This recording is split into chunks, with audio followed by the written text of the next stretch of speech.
Welcome to my class, students. It's English grammar. We are doing the chapter editing and omission, and this particular session is on omission. जब आप कुछ article लिखते हो तो उसमें क्या क्या हटाना पड़ता है, एडिटिंग जो हम करते हैं, क्या क्या आपको निकालना है, ये जो सेशन है उसके ऊपर है। और ये बहुत ही इम्पोर्टेंट है क्योंकि बहुत बार होता है कि हमें जो पैराग्राफ दिया जाता है उनको छोटा करने के लिए कहा जाता है, तो हमें अगर पता ही नहीं हमें क्या निकालना है, कैसे करना है, तो वो हम नहीं कर सकते। और दूसरी बात, जब आप रिपोर्ट राइटिंग लिखते हो या शॉर्ट स्टोरी या कुछ भी आप लिखते हो और वो वर्ड्स, लिमिटेड वर्ड्स के अंदर लिखना रहता है, तो आपको ये पता होना चाहिए कि क्या हटाने से आपके जो वर्ड्स हैं वो भी कंप्लीट हो जाएंगे और आपका जो आर्टिकल है वो बहुत ही सुंदर तरीके से सामने आएगा। Let's start. The action of excluding or leaving or something in final draft is omission.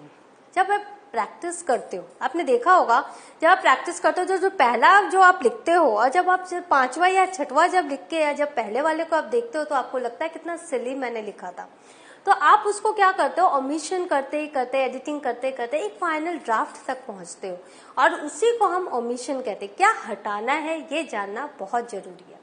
The areas where we generally do mistakes are, आपको पता होना चाहिए कि कहाँ कहाँ हम मिस्टेक करते हैं। सबसे पहले हम सब्जेक्ट एंड वर्ब एग्रीमेंट में मिस्टेक करते हैं। हम सब्जेक्ट ही रियलाइज नहीं कर पाते कि क्या सब्जेक्ट है, सिंगुलर है, प्लूरल है, और हम वर्ब जो एग्रीमेंट है वो हमारे कंफ्यूजन के कारण गलत लगा देते हैं। तो this you will have to be very careful in doing this. Wrong use of preposition on, up, in, out, कहाँ क्या लगाना है वो हम गलत कर देते हैं।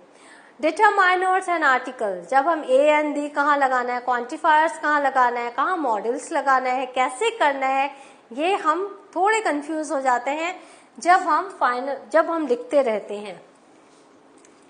कंजंक्शन में आपको पता है कितने तरह के कंजंक्शन होते हैं, आपने ग्रामर पढ़ा है, मैंने पूरा पढ़ाया है, तो आपको पता है यहाँ भी हम क्या करते हैं, गलती करते हैं। अदर पार्ट्स ऑफ स्पीच, हम नाउन प्रोनाउन ये सब तो हम ठीक से संभाल लेते हैं, लेकिन जब बाद में एडवर्ब आता है या कुछ और आता है तो हम कंफ्यूज हो जाते हैं। द टेंस बहुत इंपॉर्टेंट है। अगर पास्ट में है पूरा आर्टिकल तो आपको पास्ट ही फॉलो करना है उस पैराग्राफ में, अगर प्रेजेंट में है तो पूरा प्रेजेंट में। आप पास्ट एंड प्रेजेंट में स्विच नहीं कर सकते अनटिल एंड अनलेस कि वो पर्टिकुलर जो पैराग्राफ है, पर्टिकुलर थॉट है वो कंप्लीट हो जाए। पार्टिसिपल, जरन एंड इन्फिनिटिव्स, ये जो नॉन फाइनाइट वर्ब्स हैं यहाँ भी हम काफी गलतियां करते हैं। तो मेरी I just want to suggest you कि आप ये सारे जो ग्रामर के पोर्शंस है इसमें आप स्ट्रांग हो जाओ, तो आप बहुत ही अच्छी तरह से बिना गलती के आर्टिकल लिख सकते हो। नाउ इसके अलावा क्या है, डबल नेगेटिव्स। डबल नेगेटिव्स किसे कहते हैं? Two negative words create a positive meaning. तो अगर आपने दो नेगेटिव वर्ड्स लिखे हैं तो और आप सोच रहे हैं कि नेगेटिव इंप्रेशन आएगा इसका, तो गलत है क्योंकि उसका पॉजिटिव इंप्रेशन आता है, which may be just the opposite of what you have intended to convey. अगर आप कुछ कहना चाह रहे हो नेगेटिव में, नकारात्मक में, और आपने दो नेगेटिव लगा दिए तो वो क्या है, किसी के सामने भी कन्वे होगा, वो सकारात्मक कन्वे होगा, पॉजिटिव कन्वे होगा। I don't have nothing to say, for example यहाँ आपने दो नेगेटिव लगाया, I don't have nothing to say, that means you have something to say. तो हमें क्या करना है, अगर आपने ये कहा I don't have nothing to say, that means people may think yes इनको स्टेज पे खड़ा करो, he wants to say something, लेकिन आपको कहना क्या है, आपको कन्वे क्या करना है, I don't have anything to say, मुझे कुछ भी नहीं कहना है। तो नथिंग की जगह हमें एनीथिंग लगाना है। अंडरस्टूड? तो ये डबल नेगेटिव्स आपको बहुत ही केयरफुली यूज करना है, लगाना ही नहीं है डबल नेगेटिव्स। नाउ क्या क्या रूल्स फॉलो करने हैं जल्दी से हम जान लेते हैं। Cut long sentences into two.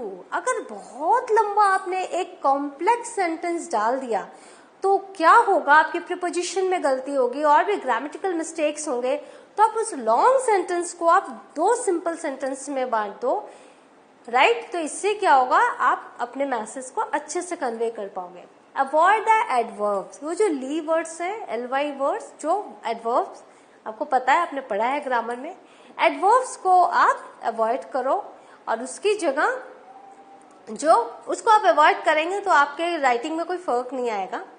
Adverbs weaken your copy because these are not descriptive, क्योंकि ये describe तो करते नहीं है. Rather than saying the girl runs quickly, say she sprints. तो आपने देखा the girl runs quickly, एक लड़की जो बहुत तेज भाग रही है, इसकी जगह आप कह सकते हो she sprints. देखो कितने अच्छे हो गए, आपके लाइन कितनी अच्छी हो गई. तो इस तरह से आपको करना है. स्टिक टू वन वॉइस, आई और you.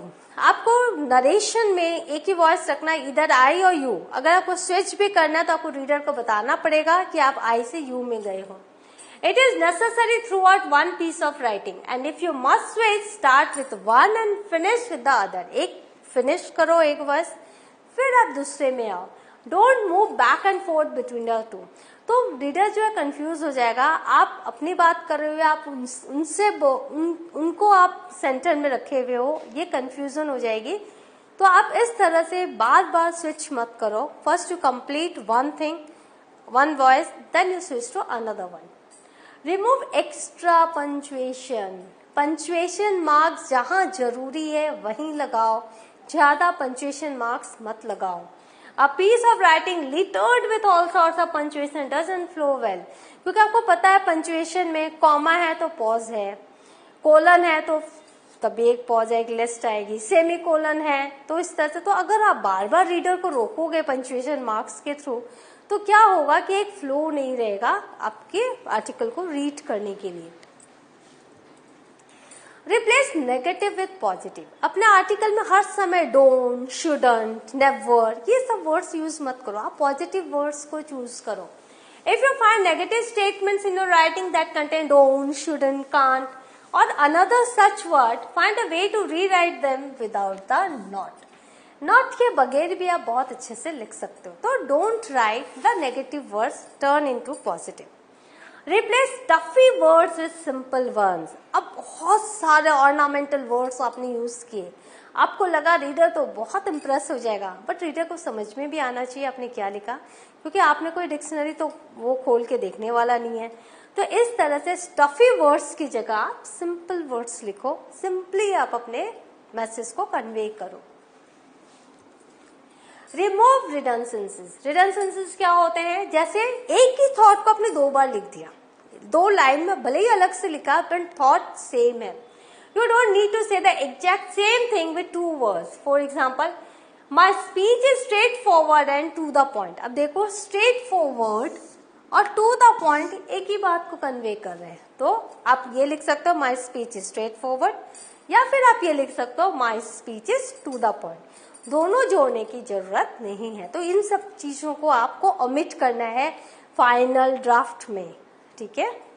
Don't drag anything unnecessarily in writing. आप अपने मन की धुन में लिखे जा रहे हो और किसी एक चीज को बहुत लंबा आपने खींच दिया, तो मत करो ऐसा.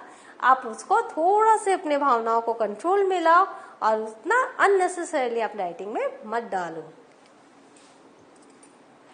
Reduce prepositions. अगर बहुत सारे प्रीपोजिशंस आपने लिखने हैं तो क्या होगा, कभी कभी क्या होता है, गलत प्रीपोजिशंस के कारण हम कुछ कहना चाहते हैं, हो कुछ जाता है.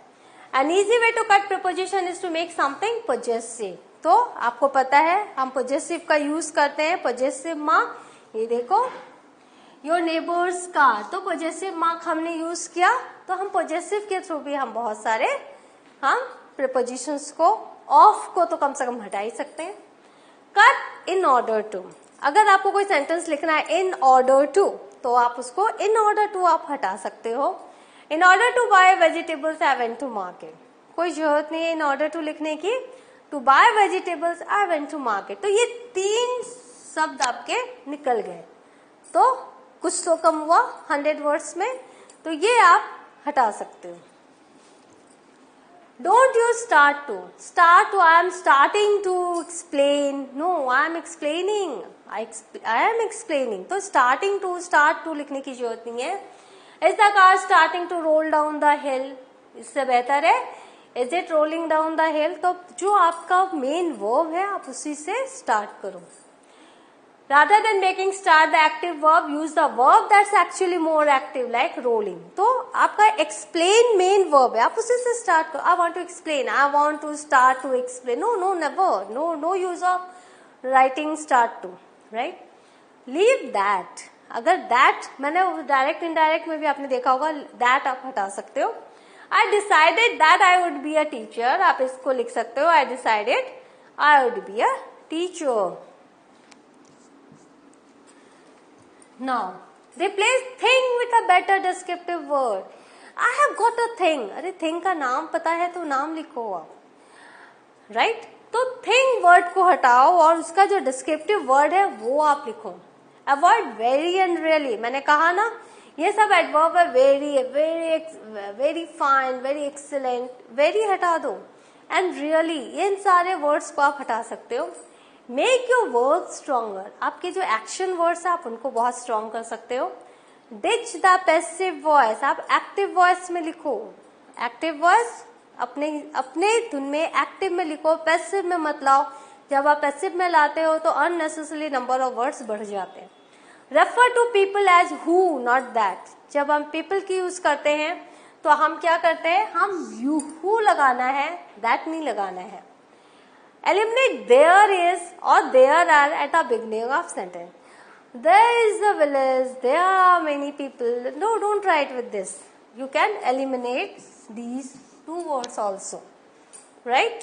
Now match up your bullet point. सबसे अच्छा तरीका है आप अपने बुलेट पॉइंट्स को लिखो और उससे मैचअप करो अपनी राइटिंग को, एक्सप्लेनेशन को. तो आप कहीं आउट ऑफ द वे भी नहीं जाएंगे और आपके सारे पॉइंट्स आप कन्वे कर सकते हो. Bullet points are popular effective way to organise complex ideas. Just make sure your bullets correspond to each other. एक दूसरे से वो सहयोग में रहे. आप उनको डिच मत करो, ऊपर नीचे मत करो, बट बुलेट पॉइंट्स आप क्लियरली मेंशन रखो. Use contractions. Contractions, I am, it will consider as a one word.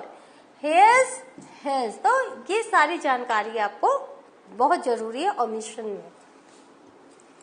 Avoid ING trap. हर समय आईएनजी लिखने की जरूरत नहीं है. We were starting to, she were skiing toward. तो इसको हम कर सकते हैं वी स्टार्टेड टू और सी स्की टूवर्ड. तो देखो आईएनजी हमने हटा दिया. Avoiding excessive INGs make your writing clearer and easier to read. तो ज्यादा आप उसमें प्रोग्रेसिव में मत लिखो. आप सिंपल वर्ब में आप उसको कन्वर्ट करो. वर्ब को आप स्ट्रॉन्ग बनाओ. Check your commas with that and which. यहाँ पे बहुत इंपॉर्टेंट है. दैट एंड विच में कॉमा कहाँ लगता है ये आपको जानना है. As a descriptor the word which takes a comma. जब आप विच लगा रहे हो तो आपको कॉमा लगाना है. But the word that doesn't. लेकिन दैट के बाद कॉमा लगाने की जरूरत नहीं है. For example, we went to the house that collapsed yesterday. हम ऐसे घर में गए जो कल गिर गया था. We went to the house, यहाँ पर देखो कॉमा, विच कोलैप्स्ड yesterday. तो ये सारी चीजें आपको ध्यान में रखनी है. इसमें मार्क्स जा सकते हैं. Replace over with more then for numbers. अगर आपको नंबर्स लिख रहे हैं तो ओवर मत लिखो, आप मोर देन लिखो.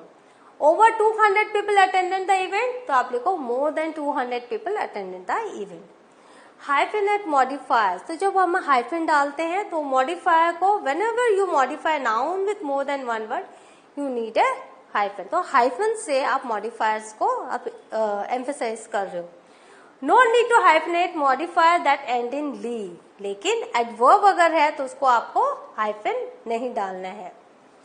जब आप किसी नाउन को मॉडिफाई कर रहे हो तो वो हाइफन डालना है. लेकिन जब आप एडवर्ब है वहां पर तो आपको हाइफन नहीं डालना है. So, what have we learned today? We have learned omission. What are the things that you will have to avoid in writing? And hope this topic will help you to reduce your articles and you can write exactly within 100 or 150 words. The next session I will be here with a new grammatical topics. Till then, have a good revision. Thank you.